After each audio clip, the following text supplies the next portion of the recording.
I absolutely love summer, and nothing says summer to me, Gretch, like eating outside. Yes. I love having friends over in the summer, and when I eat outside, I know that I need to get the things for my table from Wayfair. Yeah. Wayfair has such an amazing selection of home goods. I love the certified international melamine dinner plates. They come in so many fun colors. Then I can also get napkins to go with them. I can create a whole tablescape. And you know I love a great tablescape. Yeah, I do. Wayfair is the go-to destination for everything home, no matter your style or budget. Make your home a summer staycation destination for sun, fun, and relaxation. Find everything you need to summer your way at Wayfair. Visit wayfair.com or get the Wayfair mobile app. That's WAYFAIR.com. Wayfair, every style, every home. Hello, we're here for More Happier, a podcast where we get more happier. Today, we're revisiting our interview with Kevin Hart, the Hollywood legend who was recently awarded the 25th Mark Twain Prize for American Humor. Gretchen, I was so nervous before this interview because he is such a huge star. Yeah. But of course, he was so nice and warm and easy to talk to, which is part of, I'm sure, why he's such a huge star. Yeah, absolutely. Well, we talked to Kevin in December, so this episode also covers tips for making holiday decorating easier. Hello and welcome to Happier, a podcast where we discuss cutting-edge science, the wisdom of the ages, lessons from pop culture, and our own experiences about how to be happier. This week, we'll talk about why and how we might enhance holiday decorating, and we'll talk to legendary comedian, actor, writer Kevin Hart about his new Audible original, Monsters and How to Tame Them.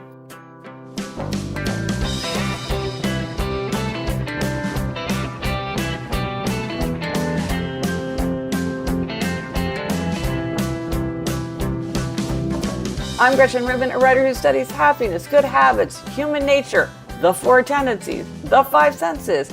I am in my hotel room in San Francisco. Today, I am on the road, and with me today from Los Angeles is my sister, Elizabeth Kraft. That's me, Elizabeth Kraft, a TV writer and producer living in LA. And Gretchen, I love being in the same time zone as you. Yeah, this is like a luxury to you in for the us. Evening. Yes. I know. So often we're doing all that math in our head all day long. Yeah. And before we jump in, we have a few questions from listeners and from ourselves. Here we go. Okay, Gretch, this comes from Deirdre. She says, I'm wondering if you have any tips on how to save important points that come from podcasts. I'm a health coach, so I read lots of wellness and habits materials and have great systems for keeping notes on physical books, Kindle books, and even audiobooks, since there's the clips/bookmarks feature. However, when it comes to great podcasts like yours, I haven't figured out a way to capture useful learning since I'm often listening while in motion, like while I'm walking the dog, doing housework, etc. Any ideas on how to save great podcast ideas while on the go would be much appreciated. I was so glad that Deirdre posed this question because this is something that I really struggle with myself. I just email myself notes, but that feels very cumbersome. I would love to know if somebody's come up with a better solution. Yeah, one place to start, Gretchen, is show notes. Some shows have really extensive show notes, some less so, but I think a lot of times important information does end up in the show notes or links to articles mentioned, things like that. Yeah, the transcripts. Yes, many have a transcript, so maybe start there. But sometimes you have to remind yourself that you even want to look something up. True. And so it's just sort of capturing that thought. So if people have great solutions, let us know. Also, soon we are going to unveil our yearly challenge for 2023. So we've had yearly challenges for read, for walk, for rest. So we're about to unleash the one for 2023. Yeah. And so let us know what you've learned from Rest 22 and 22, whether what you learned about rest, what you learned about how to make something a daily habit, because we're going to reflect on Rest 22 and 22 before we unveil 23 and 23. Very excited about that. Yes. And Gretchen, we are also asking listeners for suggestions about how to deal with holiday blues. Some people love the holidays, but for some people, it's definitely not a happy time. So let us know how you deal with holiday blues. Yeah, this reminds me of the episode we did so long ago about Monday blues or Yes. Sunday blues, whatever people call them. And there were so many good suggestions about how to deal with the Sunday blues. So Yeah, so let us know if you have suggestions or insights that have helped you. Now, speaking of the holidays, the try this at home suggestion this week is to enhance your holiday decorating. Because if you're the kind of person who does decorating, it's nice to make it easier and more festive. So we asked listeners for suggestions about storing, organizing, displaying, curating, creating, identifying holiday decorations, when to put them up, when to take them down. And we got a lot of great ideas. yes, let's go through some. So Carolyn said, last year I started a hobby tree. I try to display things that represent everyone in the family and what they are interested in. It makes ornament shopping fun when searching for specific items. So far this year, already thrilled to have found a Rubik's Cube for my son. Such a good idea. I should mention, Gretch, in our family, Mom does multiple trees with different themes of different sizes. So that reminds me of this, the hobby tree. Yeah, I think that's great. And then it's kind of a form of a time capsule too, yes. for Memento Journal. Chris says, I collected and saved my children's old mittens and winter gloves and hang them on our evergreen garland each year. I attach them with a clothespin and they hang alongside our Christmas stockings. My children are now 24 and 22, and looking at their little mittens each year fills me with memories of winters past. So nothing is cuter than a little tiny pair of mittens. Nothing. Karen says, a fun tradition our son had with his niece, our oldest granddaughter, was to decorate a scraggly bush near our mailbox for every holiday. They made trips together to the Dollar General when they initially decided to do this and chose whatever they liked to go with the theme of the current holiday. We have some fun pics and memories of that crazy bush. That's so cool. I love that. Find like an unusual target. It's like the Charlie Brown tree. Yes, exactly. Christy says, once the house is decorated, my mother takes photos of each room so she knows where everything goes for next year. She's been using the photos for years. I absolutely do this. And of course, this works for any holiday, or if you we do a special thing for birthdays. It's nice to just get over the decision fatigue. Mm-hmm. And then I think it's almost fun to it's like putting together a puzzle. You're like, this goes here and this goes here. To me, that really makes it a lot easier. Rebecca says, I follow the holiday grand plan and start cleaning and preparing at the end of August. Bite-sized pieces help me save money and get it all done with so much less stress. We focus on one room of the house and clearing dust and clutter every week and add in holiday prep, and it's so much fun.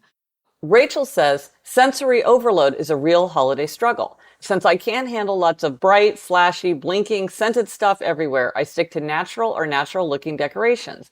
Lots of pine cones, greenery, and flowers, and candles inside, along with a few simple heirloom items. We decorate the tree together and top it with a beautiful starfish. So this is a great way of taking yourself into account and doing this in a way that works for you, instead of feeling like you have to do it the way you see a lot of people doing it.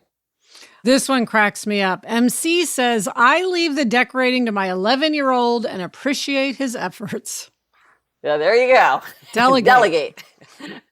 Tricia says, along with same lines, my best hack is to do the same thing over and over again and call it tradition. Well, there absolutely. That works great. Kimberly says, I pick a night when my husband is working late and decorate the tree alone with a hot, possibly spiked beverage. Most of our ornaments are from vacations and trips and those selected for each of our 3 kids. Yes, they still want them every year and they are in their 30s, as well as our 3 pets. I feel very blessed as I reflect on all of them. Not a time hack, but a big happiness hack. Oh, and I sometimes keep our tree up until February 14th. Why not? Love it. Robin says, I have a large labeled plastic bin for each room. Sometimes a few things end up in the wrong box, but overall it makes it easier to unpack and repack. So this is interesting. So instead of doing it, I kind of do it by category, but this is maybe more efficient to do it by location. Yes, had not thought of that. Yeah. Elena says, when I travel, instead of buying a souvenir, I buy some ornament that represents that place or event. I love that, Gretchen. For my birthday a couple years ago, Sarah got me a Puerto Rico ornament when we were in Puerto Rico, and I just love it. What's interesting, I think you see this theme of people using tree ornaments in a kind of time capsule way. Yes. What are we doing? What are we thinking about? Where have we been this year? So it's interesting. Back to the time capsule idea. Yes. Robert said, I have found decorating over multiple weekends make the whole process more manageable. So again, we sort of have this idea of you want to do it in a day, but there's no reason you can't take your time if that makes it easier for you. Yes. Jennifer Ann says, as a minimalist, I believe in quality classic decorations. I change out my kitchen platter, maybe a natural wreath on the door, small tree. Christmas was never a big holiday growing up, and frankly, I see holiday decorations as work because I'm going to have to take it all down, so why do anything that's going to cause me work? I've been known to take my tree down on Christmas Day Eve just to get it over with.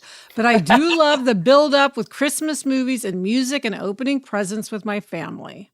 Well, speaking of Christmas music, that is one of that's my suggestion for enhancing holiday decorating, is just pull up the holiday playlist and just play whatever kind of music feels holiday-ish to you. I think that adds to the sense of occasion. I'm now when we were putting up our Halloween decorations, we had spooky music, and I think it really is very fun to do that. Yeah, that's great. So thank you, everyone, for sending in these great ideas. Let us know if you do try this at home and what you do to enhance holiday decorating. Let us know on Instagram, Twitter, Facebook. Drop us an email at podcast@gretchenrubin.com. As always, you can go to the show notes. This is happiercast.com/405. Okay, coming up, we have a happiness hack that could save somebody's life. But first, this break.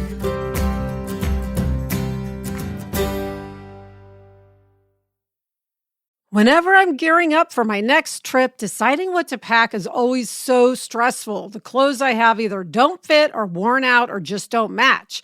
But then I discovered Quince. It's my go-to for high-quality vacation essentials I'll be packing for trips to come. Gretchen, I'm always looking for the perfect t-shirt. Yeah. I am so into right now Quince's organic cotton slub crew neck tees. I got black and white to take on our trip to England. They are the perfect tee. The best part, all Quince items are priced 50 to 80% less than similar brands. By partnering directly with top factories, Quince cuts out the cost of the middleman and passes the savings on to us. Pack your bags with high-quality essentials from Quince. Go to quince.com/Gretchen for free shipping on your order and 365-day returns.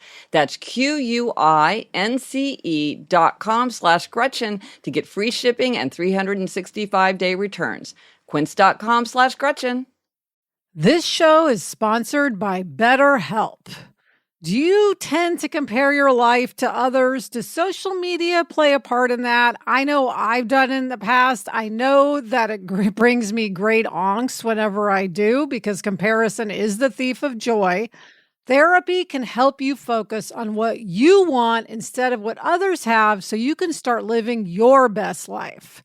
I've been in therapy, and whenever I'm in therapy, I know that I focus on myself and what will make me happy moving forward rather than worrying about other people. If you're thinking of starting therapy, give BetterHelp a try. It's entirely online, designed to be convenient, flexible, and suited to your schedule. Just fill out a brief questionnaire to get matched with a licensed therapist and switch therapists anytime for no additional charge. Stop comparing and start focusing with BetterHelp. Visit BetterHelp.com/Gretchen Rubin today to get 10% off your first month. That's BetterHelp, HELP.com/Gretchen Rubin. Okay, Gretchen, it is time for this week's happiness hack. It's kind of a follow-up to something we were discussing. Okay, so we have gotten a huge response to our discussion in episode 403 about saving a life, where we said, have you ever saved anyone's life? Has anyone saved your life? If so, how? And many, many, many people responded. And many people suggested taking a class, a first aid class, a CPR class, watching a video to learn how to do common first aid, like the Heimlich maneuver. And that's best. So absolutely go watch a video, take a class. That's great. But many people also mentioned that they had learned, particularly they mentioned doing the Heimlich maneuver from hearing a description of it that somebody told them or from watching it happen on TV. And it turns out that, at least from what I've heard, it seems like a lot of people need the Heimlich maneuver. It's more common than at least I had thought. it seems, Yeah. because a lot of people are reporting encounters with this and just kind of like neighbors, people in a restaurant, people at work. So not saying that this is the best Right. that you could do to learn it, but that it could potentially save someone's life. We are just going to go through the Heimlich maneuver. Yes. So the signs of choking, first of all, are one or Yes. both hands clutched to the throat, a look of panic, shock, or confusion, inability to talk, strained or noisy breathing, squeaky sounds when trying to breathe, cough, which may be either weak or forceful, skin, lips, and nails that change color, turning blue or gray, and then loss of consciousness. So, okay. Okay. So if someone is choking and coughing, encourage them to cough. That might naturally remove whatever's stuck there. And the person should cough as forcefully as possible. They're really trying to cough it up. But then if they can't cough it up, you want to bend them forwards and give them 5 back blows to try to dislodge the blockage. So hit them firmly on their back with the heel of your hand between the shoulder blades. This creates a strong vibration and pressure in the airway, which is often enough to dislodge the blockage. Dislodging the blockage will allow them to breathe again. So often that works, but if they are still choking, then you want to do what I think of like we think of as the Heimlich maneuver. Yeah. You stand behind the person, you tip them over slightly, and then you give them up to 5 abdominal thrusts. So you make a fist, you put your hands over your fist, you pull inwards and upwards above their belly button. And so these abdominal thrusts squeeze the air out of the lungs and may also dislodge the blockage. And if they're still choking, call emergency services and repeat the steps until they can breathe again or until help arrives. Okay, so this is how to do it on an adult, but it turns out that sometimes people are by themselves. And so there is a way to Heimlich maneuver yourself. So what you want to do, if you think you're choking, you right away want to call emergency services, because in case you can't do it, you want to go ahead and do that. And then you want to give yourself the abdominal thrusts to remove the struck object. And the way you do that to yourself is you place a fist slightly above your belly button, you grasp your fist with the other hand, so hand over the fist, bend over a hard surface like a countertop or a chair, and shove your fist inward and upward, because that like leaning against something is going to help you like really force it up. So that's how you do it if there's nobody to do it for you. And then this is actually a really important tip, Gretch, because I did not know this. Don't drink any water to try forcing the food down. That can actually make it worse. I would have 100% thought, oh, I'll drink water. And of course, stay calm. It's good to know that oxygen stored in the body can keep you alive for several minutes while the obstruction is blocked. I found this really reassuring because I thought you had a much shorter window. I think I would have been panicking much more, but it's like you don't have a lot of time, but you have a little time to go through these things. And I will say this is cobbled together from the Red Cross in the UK and the Mayo Clinic.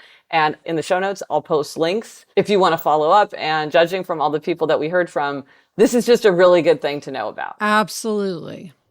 I remember hearing something about don't go to the bathroom in a if you're in a restaurant or somewhere public. What often happens is people are embarrassed. Oh, so they go in the bathroom. They get up and leave the area and go into a bathroom or some different place, and they die. They can die in there. Right. They're embarrassed to get help or just for whatever reaction. Gosh. Wow. Well, that's interesting because when I was looking at the videos, another piece of advice that someone said is that if you're by yourself, go outside where somebody can see you, because you don't want to be all alone. If there's help that can come, you want to like put yourself in help's way.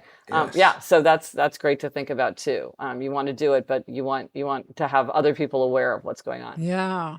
And now for something very different, we are so excited to be doing an interview with Kevin Hart. Yes, I'm so excited, Gretch. Emmy and Grammy nominee Kevin Hart is a Hollywood legend. He has opened 10 films at #1 at the box office, grossing more than $4.23 billion in global revenue.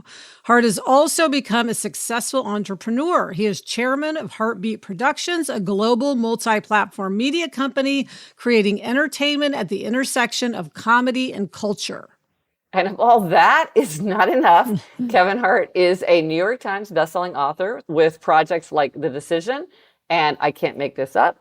And now he has a new title, the Audible original Monsters and How to Tame Them, Taking Charge of the Voices in Your Head. His own hilarious and insightful perspective on how to live a happier life. Welcome, Kevin. Hi. Hello, how are you? It's great to talk to you today. Well, it's great to be talked to. So, can you explain the concept of the monster to us? Absolutely. In developing this world of audio or Audible original, it was coming up with a concept that I felt people would be able to relate to, and honestly, one that I have a significant amount of knowledge in the world of within, right? It was about battling with yourself, which is something that we're all familiar with. I think we all are very conscious of the world of, having thoughts in our head and the world of decisions of what's good versus what's bad. And what you sometimes don't realize is that these thoughts of different personalities or different themes or different characteristic traits that live inside you. And some of the things that you're okay with or some of the things that you allow to happen within the way you carry yourself and within the way you approach your day, whether it's not being persistent, being inconsistent, not waking up on time, laziness, whatever. These are different versions of you that can get stronger unless you present a roadblock to stop these things. So I call those things the monsters, right? The inconsistent monster, the lay in bed all day monster, the self-validation monster. These are things that I've battled with, right? And it wasn't until I was aware of how to navigate or how to best navigate around these different versions of myself that I think I became a much better adult for me, right? And I think there's different versions of these monsters per person, per individuals. And it's all about the way that you identify them, respond to them, and ultimately adjust. Mine's was the do it all. I was a guy that wanted to do everything. I didn't want to do anything because I felt I could get it all done. And I had to realize that help is okay. Allowing people to come in and show what makes them valuable and why things can be better. I guess you could say there's a better road to progression with the help of others. And that's something that I battle with because I thought that it could only happen with me, through me. And if it didn't, it couldn't be done. Once I started to allow others to come in and help, I saw significant change. That's the do it all monster, right? I mean, I can go down a list of all of these different versions, but it came from me battling with myself and identifying what these different versions of me were. Well, and I thought one of the most interesting points you made was that if we're in control of them, these monsters can help us. They may be part of our great strengths. Like one of your monsters is the can't go backwards monster, which is if I always have to be topping myself. If it's, I'm riding the Peloton, I'm releasing a movie, I have to always do better than I did before. And of course, you could see how could be incredibly helpful, but also then it can become punishing. So it's interesting. Like, did you see that as you were thinking about these monsters, they all sort of worked for you, but as long as you didn't let them get the better of you? Well, I mean, it's like anything else, right? If you continue to feed something, it's going to grow, right? It'll continue to grow, get strong, get bigger. And that's a good thing, right? But there's always the gift and a curse to anything. Yeah. Right. So when you talk about the can't go backwards monster, I was addicted to the thought and idea of if I'm not topping myself or outdoing what I did last time, then I'm failing. And that's not necessarily true, right? Some things are lightning in a bottle. Some things can only be done once and will never be duplicated. It's just the nature of the world that we live in, right? Some things are going to just have an astronomical amount of success. And if you chase that astronomical number and you never get to it, the thought or idea that you're constantly failing is one that you shouldn't have.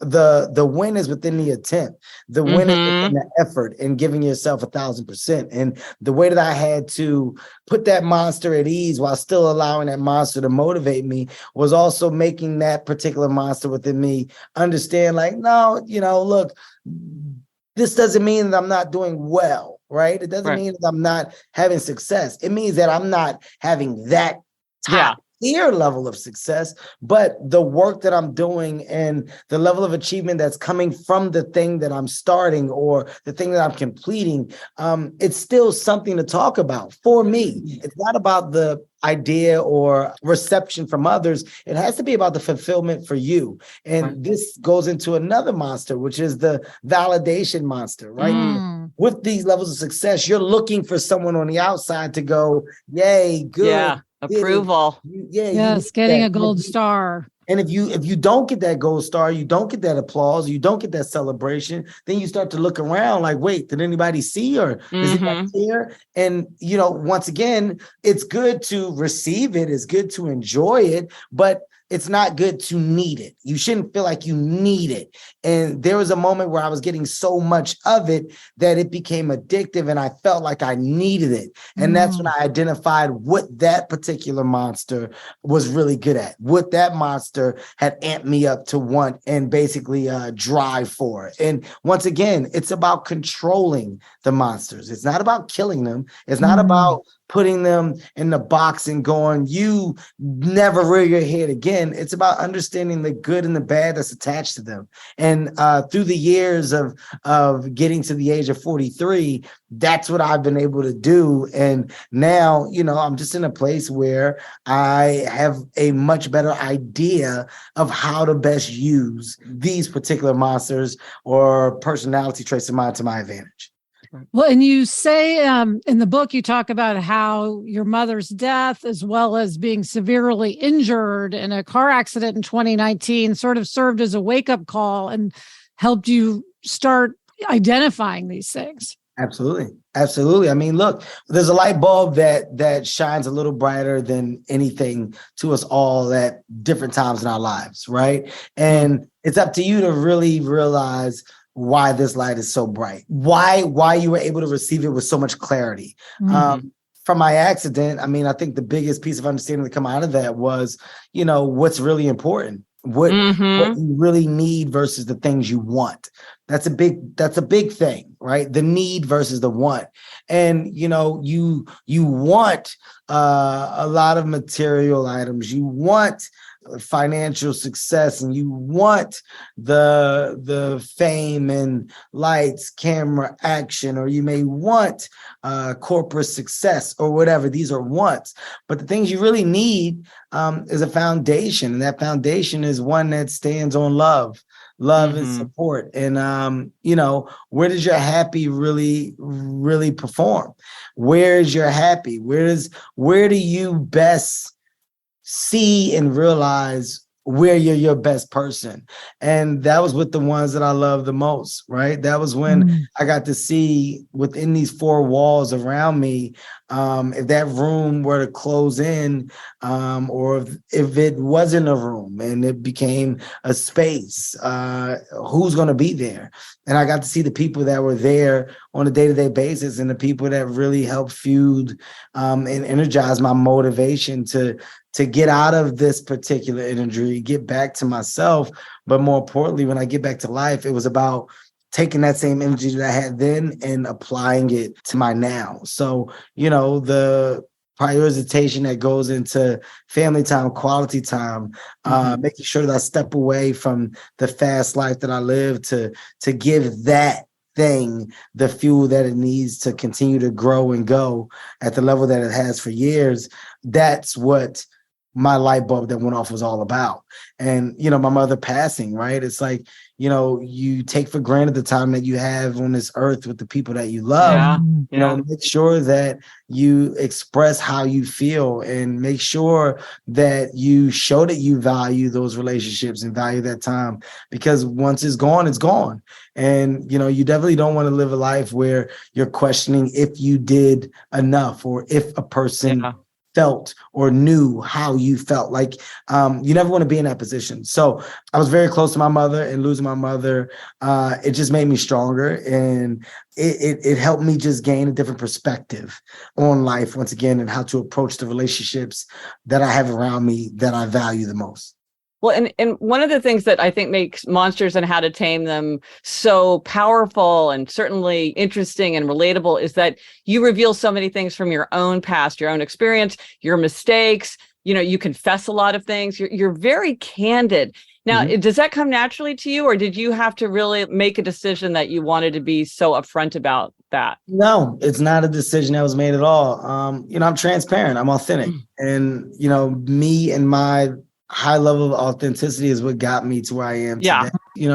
Information is key. And sometimes just sharing your trials, tribulations, it may act as a major bonus for someone that didn't know it's okay to do so, right? I mean, nobody's perfect in this world that we live in, although the world will want to portray, I guess you could say, through a certain lens, a high level of perfection, but it doesn't exist, right? We all are flawed in some way, some shape or form, and we're all working on a day-to-day basis to become the best version of what we feel we are. And at the end of the day, when you're at the end of your road, at the end of your life, when you look back, it's about you being happy with the life that you lived, right? And you learning from mistakes, you growing, you standing in the shit that you step in, whatever it is. I think it's about just being truthful to you. If I can be real with myself, then the opinions and thoughts of others don't have as much of an effect, or they don't weigh on me, or they don't present the idea of a burden, right? Or I have a clear head, and it's because I have no problem sharing my story. I have no problem informing. I have no problem just speaking. And it's a shame that people are so secretive with information that can add value to so many, right? Like your stories can fuel so much good or prevent so much bad. And I think if we as people understood that more, the idea of a secret would kind of start to lessen. It wouldn't be held on as much as it is in today's times. Well, Kevin, the last question that we want to ask you before we let you go is, do you have an idea, like a suggestion that you would give to listeners for how to be happier, healthier, more productive, more creative, just as part of their ordinary day? Absolutely. Approach every day as if it's a new day. There should be a reason to wake up every day. Every day should not feel the same. And you got to look at it as your worst day could be someone's best day. So, the idea of being down, the idea of just staying in a place of dark, it's one that we have to buy into. And, I know that it's tough for some, and it's not as easy for others to grasp the concept of, let me create a positive thinking space. Let me create a positive world of want, a positive world of destiny, right? Let me create something that I'm working towards. And the road to that doesn't have to be fast, right? Things don't have to happen overnight. Things don't have to happen in warp speed, right? There can be a timeline and some length in it to achieve any goal. But if you're working towards it and your mindset is positive in your approach to do so, I think the day-to-day process is something that you would be able to embed and embrace at a higher level. So for me, I love the idea of waking up and finding a purpose for that day.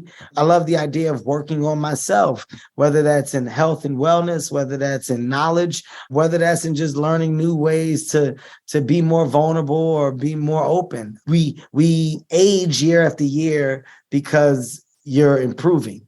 You're growing, you're getting stronger, your mental is changing, your level of knowledge, etc. So ultimately, when we're 50, 60, 70, how much did we obtain? What did we do with these years of knowledge and these years of life?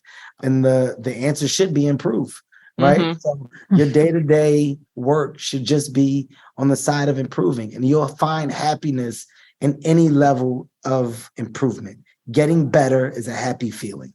If you get better, if you do something better, it's a happy feeling. So my piece of information that I'm giving, not advice, is give yourself a reason to wake up every day.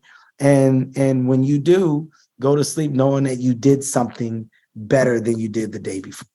Yeah, we talk about that as living in an atmosphere of growth. There you go. And it sounds like that's exactly what you're talking about. Well, thank you, Kevin. Thank you, Kevin. It was Thank you, terrific guys. to get to talk to you. Thanks so much. Long overdue. I'm glad that we finally got it to happen, and I'm looking forward to talking more. This definitely will not be my last Audible original. There will be more, but right now I'm focused on this one, Monsters, How to Tame Them. Guys, give it a listen. Then after that, figure out how to tame yours. That's right. All right. Thank you, Thanks guys. so Thanks, much. Kevin. Bye-bye.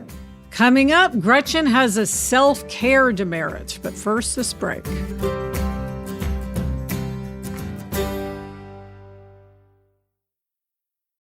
Look, I'll be honest. I thought I'd heard enough celebrity interview shows to last a lifetime. They are usually just so expected and bland.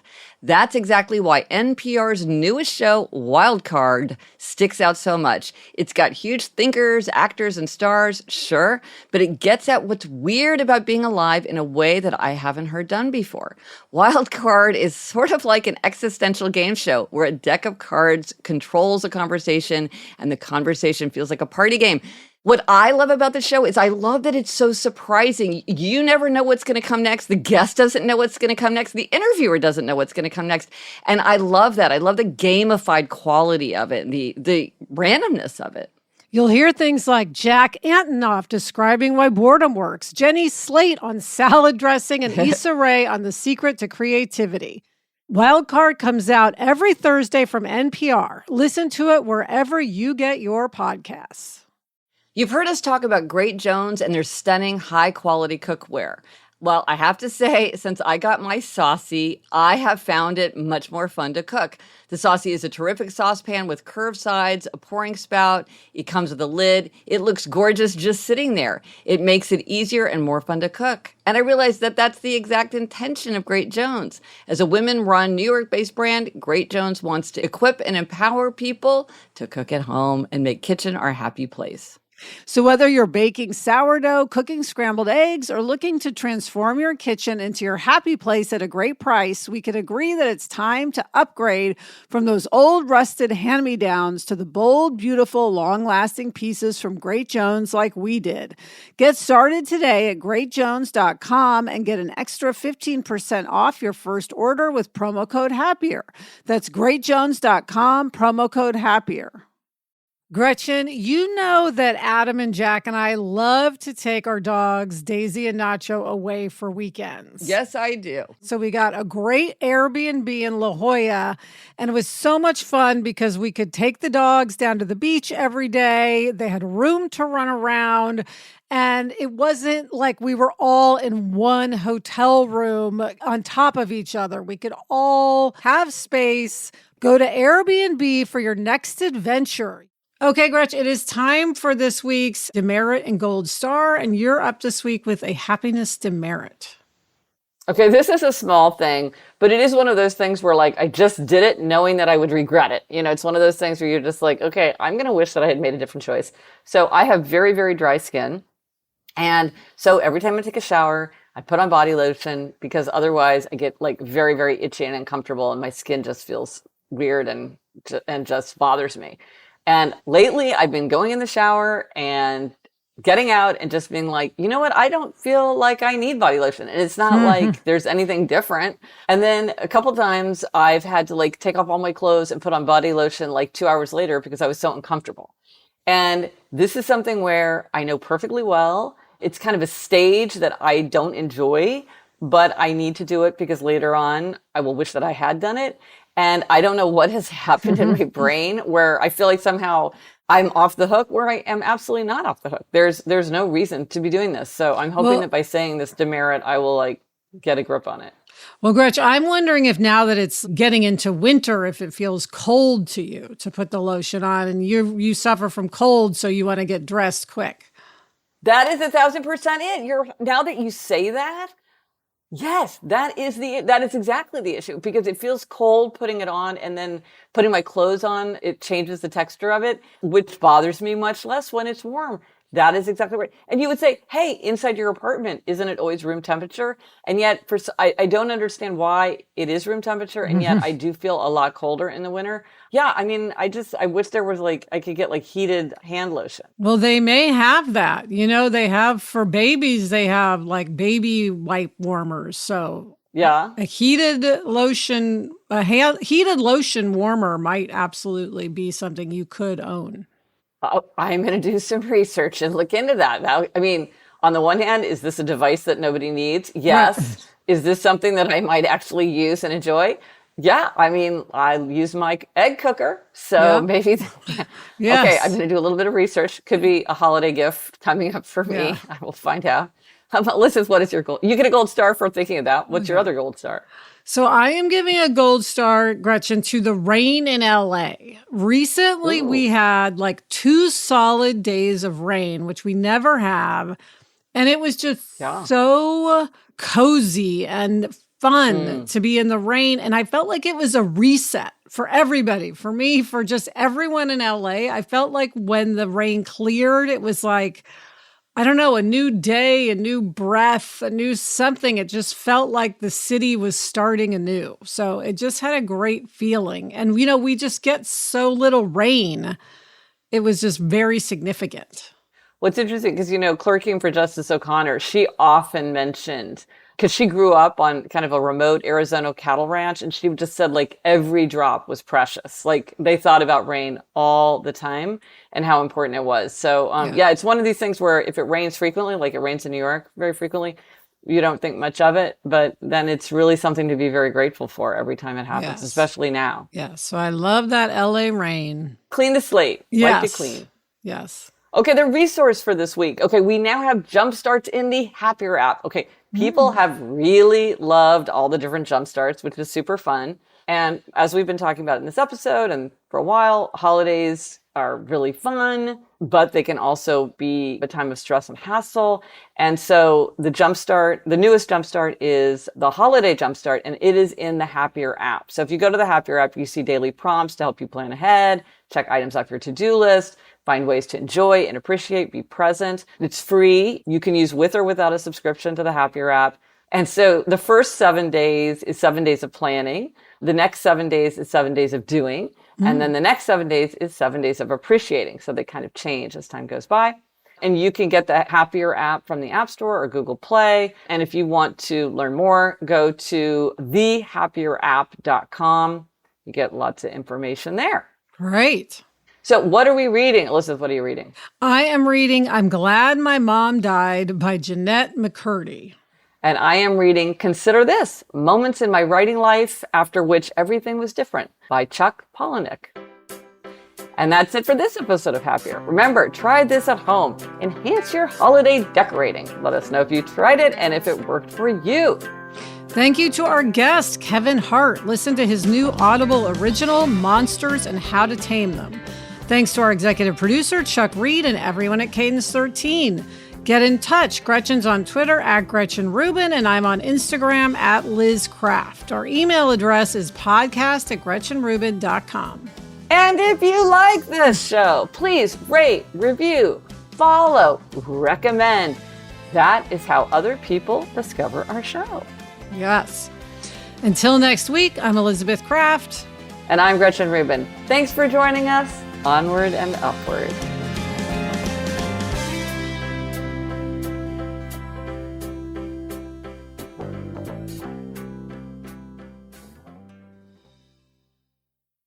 Well, we hope you're feeling more happier after this episode. We had so much fun revisiting this fascinating conversation. We hope you enjoyed it. And huge congratulations to Kevin for his much-deserved honor of the Mark Twain Prize. The best time to start a happiness project is 20 years ago. The second best time is now.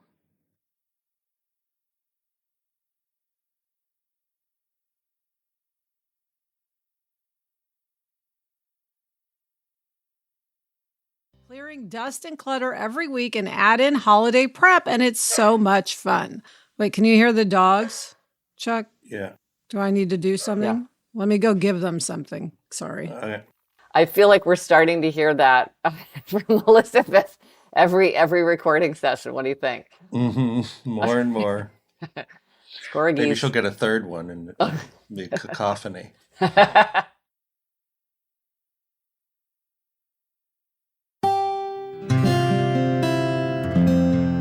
From the Onward Project.